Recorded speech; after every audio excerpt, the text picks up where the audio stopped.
네, 수요일입니다. 오늘도 주님의 은혜로 살아가며 승리하는 우리 믿음의 백성들 되시기를 축원합니다. 잠시 기도하시고 오늘의 말씀 나누겠습니다. 하나님, 오늘도 우리 성도들 하루를 살아갈 때 은혜와 기쁨으로 살아가게 하시고 정말 하나님 주신 충만한 은혜로 승리하는 우리 모든 믿음의 백성들 되게 도와주옵소서. 우리를 지키시고 인도하실 것을 믿사오며 거룩하신 예수 그리스도 이름으로 기도합니다. 아멘. 네, 오늘의 말씀은 요한계시록 12장 1절 말씀입니다. 제목은 빼거나 더하지 않는 모습이라고 하는 제목으로 말씀을 나누도록 하겠습니다. 함께 읽겠습니다. 하늘에 큰 이적이 보이니 해를 옷 입은 한 여자가 있는데 그 발 아래에 달이 있고 그 머리에는 12별의 관을 썼더라. 아멘. 네, 우리가 살아가는 세상은 보이는 가시적인 세상과 보이지 않는 영적인 세계가 있습니다. 비가시적 세계라고 하죠. 가시적인 세계는 물질 세계고 눈에 보이는 것을 말하고, 그런데 더 중요한 것은 비가시적, 그러니까 보이지 않는 것이 더 중요할 때가 많습니다. 훨씬 더 중요하죠. 사실 보이지 않는 산소, 이 공기, 보이지 않는 것이죠. 또 이 여러 가지 이 바람, 보이지 않는 것이죠. 이 모든 이 해류를 비롯한 보이지 않는 것이 오히려 우리에게 더 큰 의미가 다가올 때가 훨씬 더 많습니다. 비가시적인 세계는 믿음의 백성들에게는 영적인 세계입니다. 영적인 세계는 영적 싸움이 있습니다. 우리가 육체적인 가시적인 사회도 치열한 경쟁을 하는 것처럼 비가시적인 세계도 이 사단과 영적인 치열한 전쟁을 해야 되는 것입니다. 빛의 자녀들은 이 비가시적, 즉 보이지 않는 세계에 있는 영적인 악한 세력들과 싸움이 있다는 것을 기억해야 됩니다. 어둠의 세력을 주관하는 자는 누구입니까? 당연히 사탄이죠. 오늘 본문은 사탄의 정체가 무엇인지, 빛의 자녀들인 우리는 그들에 대해서 어떻게 살아야 되는지 깨달까요고 보여주고 있습니다. 우리 1절 말씀입니다. 1절 말씀 함께 보겠습니다. 하늘에 큰 이적이 보이니 해를 옷 입은 한 여자가 있는데 그 발 아래에는 달이 있고 그 머리에는 12별의 관을 썼더라. 한 여자가 해를 옷 입었습니다. 발 아래에는 달이 있습니다. 12별의 관을 쓰고 있습니다. 해와 달과 별은 한 몸에 가지고 있는 이 여자가 누구일까요? 해, 달, 별은 하나님께서 넷째 날 창조하신 것들입니다. 해와 달과 별을 빛을 내는 발광체이지만 사실 그 빛 자체는 아닙니다. 하나님은 첫날 빛을 창조하시고 넷째 날 해와 달과 별을 창조하셨습니다. 즉 빛의 주관자가 바로 하나님이시라는 것이죠. 그러므로 영광 자체가 아니라 영광을 비추는 반사체가 이 여자라는 의미예요. 그러면 이 여자는 어떤 걸까요? 빛이라고 하는 것은 하나님이라고 한다면 바로 이거 반사체가 되는 건 바로 성도고 교회입니다. 교회는 영광 자체가 될 수는 없습니다. 그러나 우리의 머리 되신 예수 그리스도, 우리를 비추시는 예수 그리스도가 우리 가운데 있는 것이죠. 그래서 교회는 그리스도의 피의 값으로 된 것을 우리는 기억해야 됩니다. 교회는 영광을 드러내고 영광을 비추는 곳이고, 교회 공동체에서 믿음 생활하는 하나님의 백성들은 영광된 빛을 삶의 현장에서 드러내야 합니다. 그리고 특히 구약 교회와 위대한 공헌을 말씀하세요. 우리 2절 말씀인데요, 보겠습니다. 2절입니다.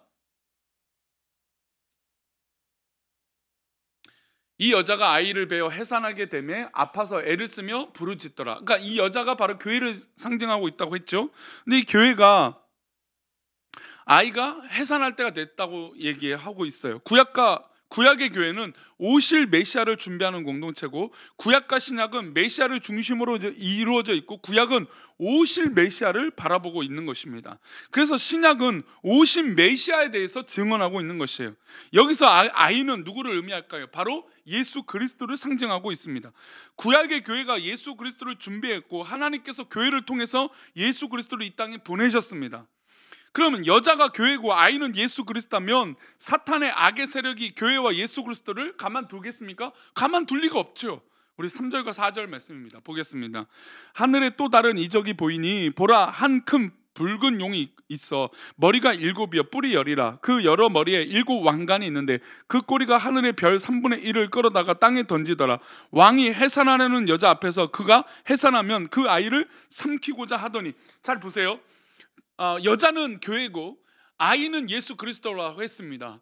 그리고 이 해와 달과 별은 발광체고 교회라고 말씀을 다시 드렸죠. 그렇다면 지금 이 사단은 왜 이런 핍박을 할까요? 당연할 수밖에 없어요. 예수 그리스도가 이 땅에 태어나면 사단이 밟혀 심판받기 때문에, 그러니 사단은 어떻게든 이것을 집어삼켜야 되는 것입니다. 계시록에 말하고 있는 이 용은 사탄을 의미하죠. 용에게, 짐승에게 권세를 주었다 할지라도 짐승은 뭐 국가 권력 뭐 그런 것이 의미할 거예요. 그런데 용의 정체를 보면 머리가 7이요 뿔이 10입니다. 계시록이라고 하는 에서 7이라고 하는 숫자는 하늘의 수와 땅의 수가 합쳐진 것입니다. 그러므로 사탄의 세력이 용인 7이라고 하는 숫자를 가졌다는 것은 사람들이 볼 때는 완벽하게 보여요. 야, 저 세상 권력 완벽하다, 저 세상의 권력이 너무 대단하다, 사탄의 세력은 사단들이 볼 때는 그보다 더 완전할 수 없다, 세상의 모든 권세는 다 가지고 있는 것처럼 보입니다. 그러나 사탄은 자신의 추악한 모습을 사람들에게 있는 그대로 보여주지 않습니다. 물질로 포장한다든지 완벽한 힘으로 포장하고 미혹합니다. 그래야 사람들이 미혹되어 넘어가기 때문이에요. 사도 요한이 계시록을 기록할 당시에 사탄은 로마 권력 배후에 있었습니다. 완벽해 보이는 로마 황제의 권력 배후에는 사탄의 세력이 존재하고 있었다라는 것이죠. 그러니 오늘 우리도 영적인 분별력을 가져야 돼요. 세상이 아무리 완벽해 보이고 대단한 보여도 결국 그 배경은 사탄이라는 거예요. 악의 세력이 여자가 낳은 아이를 삼키려고 입을 벌리고 있습니다. 하나님의 아들 예수 그리스도와 교회를 삼키려고 사탄이 세력질을 하고 있는 것이죠. 교회는 사탄의 세력에 핍박당하는 이고 어려움을 당합니다. 그러니까 즉 믿음의 성도는 이런 핍박을 당할 수밖에 없는 것이죠. 5절과 6절입니다. 여자가 아들을 낳으니 이는 장차 철장으로 만국을 다스릴 남자라. 그 아이를 하나님 앞과 그 보좌 앞으로 올려가더라. 그 여자가 광야로 도망하며 거기서 1260일 동안 그를 양육하여 하기 위하여 하나님께서 예비하신 곳에 있더라. 여자가 광야로 도망갔습니다. 여자는 뭐라고 했습니까? 교회입니다. 여자는 교회예요. 그럼 광야는 뭘까요? 고난이잖아요. 교회가 고난을 당하는 것은 어떻게 보면 당연한 일입니다. 이 로마 황제였던 도미티아누스는 교회를 엄청 핍박했습니다. 그래서 교회가 어디로 갔어요? 지하로 갔죠. 어디서 예배했습니까? 카타콤에서 예배를 드렸죠. 지하 교회에서 예배를 드렸습니다. 카타콤에 숨어서, 지하 교회에서 숨어서 그 핍박을 피하고 하나님의 신앙을 지켰습니다. 오늘 우리에게 고난과 어려움이 주어지고 하나님 백성답게 살려고 애를 쓰면 쓸수록 세상은 우리를 시험 들게 하고 박해합니다. 이것을 이상하게 여기지 않기를 바라요. 하나님 자녀답게 사는 데는 고난과 어려움이 따를 수밖에 없습니다. 그 옛날 기독교가 공인되기 전 이 도미티아누스 황제의 박해 때도 그랬고 일제강점기 공상정권 치하에도 그랬습니다. 오늘 이 시대에도 세상에서 권세 잡은 악한 세력은 교묘한 방법으로 교회를 박해하고 믿음의 백성들을 믿음 생활하지 못하도록 끊어놓으려고 합니다. 즉 비가시적인, 눈에 보이지 않는 것으로 우리를 넘어뜨리려고 한다는 것이죠.